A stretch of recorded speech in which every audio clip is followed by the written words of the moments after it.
Bonjour et bienvenue à cette sixième partie sur le module 1 du cours de stats. Aujourd'hui, on va parler de la taille de l'échantillon et à quel point c'est important que vous considérez à quelle grosseur que votre échantillon devrait être. Parce qu'il y a des avantages à avoir des petits échantillons, mais il y a aussi des avantages et de la nécessité des fois d'avoir des gros échantillons. Donc, on va discuter comment on peut savoir lequel avoir. Donc, la taille de l'échantillon. OK? Ça va avoir une incidence sur la représentativité de notre échantillon, c'est-à-dire la grosseur qu'on choisit va déterminer si notre échantillon représente bien l'opinion de notre population. Le but, c'est d'avoir un petit groupe de monde qui me dit c'est quoi leur opinion et que ça représente bien l'opinion de toute une population.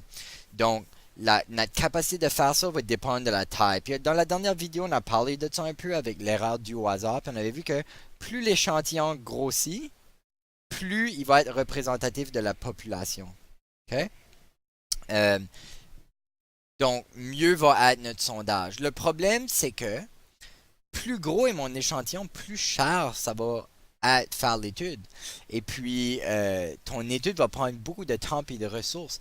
Puis, tu veux pas ça. Le but des statistiques, c'est pas avoir besoin de faire autant de pas faire un recensement, de pas avoir besoin d'aller compter toutes les arbres dans la forêt. OK? Donc, lorsque on veut déterminer quelle taille on veut avoir comme échantillon, on essaie généralement d'avoir le plus petit échantillon possible.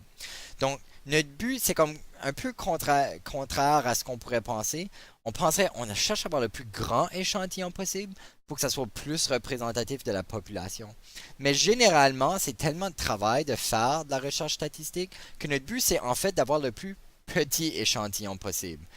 Petit assez que comme ça prendra pas beaucoup de travail, mais gros assez que ça représente bien les données. So, comment on fait pour faire ça? Il y a plusieurs facteurs à considérer. Il y a plusieurs facteurs qui vont affecter c'est quoi le plus petit que tu peux aller. Premièrement, la diversité de la population. Si ta population, donc tous les sujets qui t'intéressent, c'est très divers, c'est très hétérogène, qu'on dit hétérogène. Hétéro, le mot veut dire différent, hétéro. Homo, ça veut dire pareil.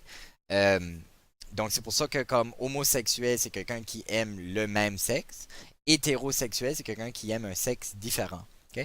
Donc, une population qui est hétérogène, c'est une population où tout le monde dans la population est différent.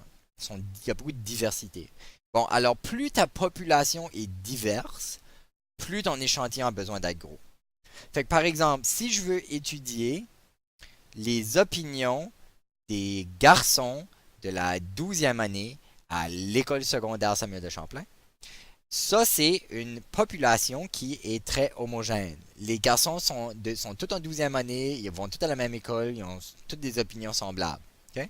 Mais si je veux étudier l'opinion des gens de la Saint-Jean, ben là, j'ai des gars, j'ai des filles, j'ai des adultes, j'ai des enfants, j'ai des adolescents, j'ai des gens blancs, j'ai des gens noirs, j'ai des asiatiques, j'ai des francophones, des anglophones. C'est très divers comme population. Donc là, j'ai besoin d'un plus gros échantillon pour pouvoir représenter cette population-là. OK, deuxième concept. Le temps dont on dispose est très important.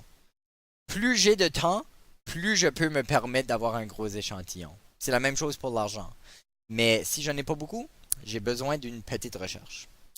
Prochain, les coûts engendrés. Même chose que je viens de dire. Prochain, les contraintes opérationnelles. Là, ce qu'on veut dire, c'est que c'est quoi les contraintes et les limites que j'ai en tant que personne qui fait de la recherche? Est-ce que c'est possible pour moi de me rendre, voir mes participants pour leur poser les questionnaires? Est-ce que je peux me permettre d'avoir un gros échantillon si je suis tout seul à faire ma recherche? Est-ce que il parle d'autres choses comme mettons que je suis en train d'étudier des poissons. Est-ce que c'est possible pour moi d'aller dans l'océan, faire du scuba diving à tous les jours, étudier tous les poissons qui sont dans l'océan? OK? Donc, il y a des contraintes en tant qu'humain qu'on doit respecter et on doit penser à ça lorsqu'on veut faire notre recherche. Il y a aussi le degré de précision qu'on veut avoir des résultats. Si, par exemple, je cherche à voir une différence entre deux populations, je veux voir l'opinion des garçons et l'opinion des filles.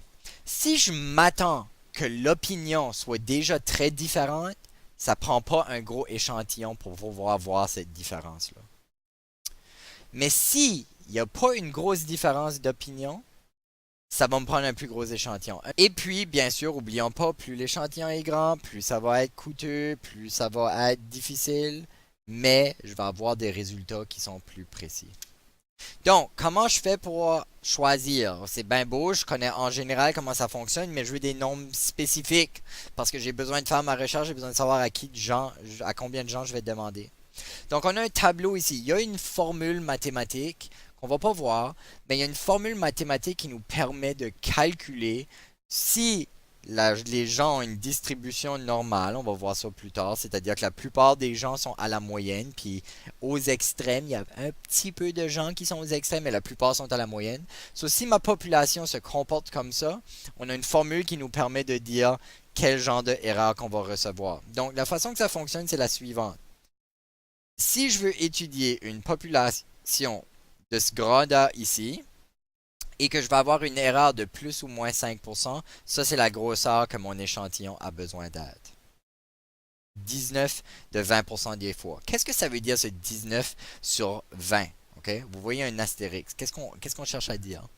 OK, so mettons qu'on a une population de 25 millions de gens, et puis que l'on prend des échantillons de 384 personnes. Okay? On a 25 millions de gens. On peut en faire plusieurs des échantillons de 384. Right? So, je vais avoir plusieurs groupes de 384. 19 fois sur 20, ces groupes-là, ces échantillons-là, vont avoir une erreur qui va juste être une différence de plus ou moins 5% sur les résultats qu'ils devraient avoir. En d'autres mots, supposons que mon échantillon, ma population est supposée d'avoir un score de 60. Okay? En moyenne, ma population est supposée avoir un score de 60. Ce qui veut dire que mon échantillon devrait lui aussi avoir un score de 60. Mes 384 personnes, en moyenne, devraient avoir un score de 60. OK. Mais là, si je fais 384 personnes, je vais voir que la moyenne va varier entre 55 et 65. Ça, c'est mon plus ou moins 5 de erreur. Donc, le résultat de mon échantillon a une erreur à comparer au résultat que c'est supposé d'être.